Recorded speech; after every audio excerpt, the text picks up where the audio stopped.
দুর্ধর্ষ খেতে হয়েছে।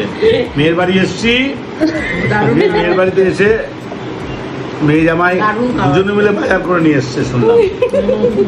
পমপ্লেট সর্ষে খেলাম, ডাল খেলাম, ঢেঁড়স ভাজা খেলাম, সর্ষে পমপ্লেট। আজকে আমাদের ফ্ল্যাটে বাবা মা এসছে, দেখতেই পেলে সব খাওয়া দাওয়া চলছে। তো সেই জন্য আজকে অনেক কিছু আয়োজন করেছিলাম আমি আর শঙ্খ মিলে। তো এখন হচ্ছে পমপ্লেট মাছ ভাজা। তো তারপরে এখন পমপ্লেট মাছের সর্ষে পমপ্লেট বানিয়েছিলাম, যেটা বাবা মা আমার শঙ্খ চারজনেরই খুব ফেভারিট। একদম অনেকটা করে পমপ্লেট মাছ করা হয়েছিল, কারণ বাবার পমপ্লেট মাছ খেতে ভালো লাগে, আমাদের সবারই ভালো লাগে। তো এই হচ্ছে ফাইনাল লুক মাছের রেসিপির। তো রেসিপিটা পরে একদিন তোমাদের সাথে শেয়ার করব কখনো।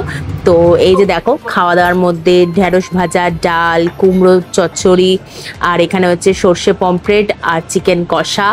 তো সব কিছু আয়োজন করেছিলাম, যেহেতু পুজোর পরে বাবা মা এসছে আমাদের বাড়িতে, তো সবাই মিলে খাওয়া দাওয়া ছিল। আর বাবার ফেভারিট মিক্স টমেটো দিয়ে ফ্রুট চাটনি।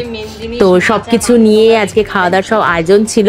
তো এই দেখো, সবাই মিলে আমরা চারজনে একসাথে আমাদের নতুন ডাইনিং টেবিলে খেতে বসে গেছি।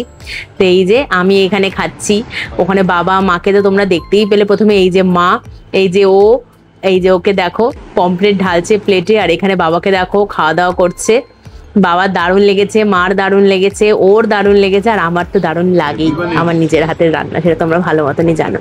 আর এখানে দেখো বাবা বলছে দারুণ হয়েছে, ও বলছে দারুণ হয়েছে, আমিও তাই বললাম যে হ্যাঁ দারুণ তো হয়েছে। আর এই দেখো আমি চিকেন কষা মাছ দুটোই একসাথে নিয়ে নিয়েছি। তো খাওয়া দাওয়া চলছে, এভাবে আমাদের এনজয়মেন্ট আনন্দ চলতে থাকবে। তো তোমরা দেখতে থাকো।